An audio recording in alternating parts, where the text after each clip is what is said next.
in an Amber Alert out of Riverdale, accused of arson, murder, and kidnapping, is now over. What we're learning from neighbors and authorities tonight. The community is heartbroken.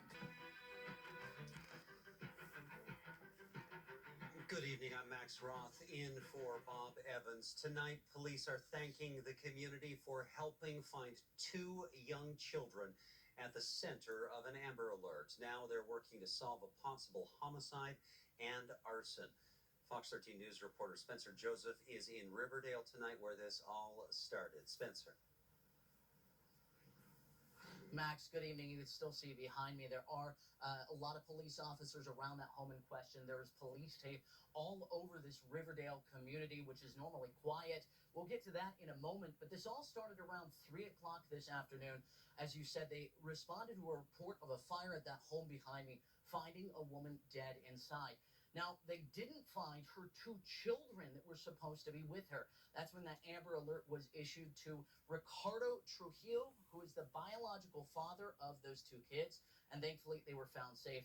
I just spoke with Chief Warren of the Riverdale Police Department. He gave me an update just a few minutes ago, saying they were found thanks to somebody who called in from that Amber Alert, seeing that vehicle, and thanks to them, they were able to arrest the suspect in this murder case, Ricardo Trujillo, and find his two kids safely. Now, I asked the chief tonight, asking him directly to talk to that person who called in. What would he say to them if they were able to hear him speak tonight? This is what he had to say.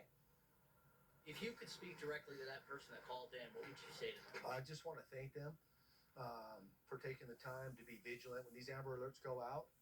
It's very important that all of us in the community are looking out for one another and that we take them serious, because you never know when an Amber Alert's issued that vehicle could be right in front of you and you wouldn't even know it if you weren't paying attention. So I want to thank them for being vigilant, keeping their eyes open. All the other viewers that are out there, I'm sure we're looking when we get these types of alerts.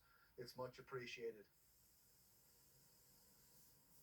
Now, I mentioned this community is tight-knit. It's a very quiet community. Many members of this community were talking to each other, supporting each other, expressing concern to this family this evening. Now, I talked with one neighbor just a few doors down, just before the kids were found, and she shared this message of prayer, not only that they were found, which thankfully they were, but also to the family during this trying time. Take a listen.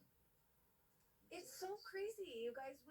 I will say this place that I've lived here about 5 years, and this is the most commotion that we've had. It's a very quiet place. I'm so devastated to hear about, and it sounds like it's going to be the mom of those kids.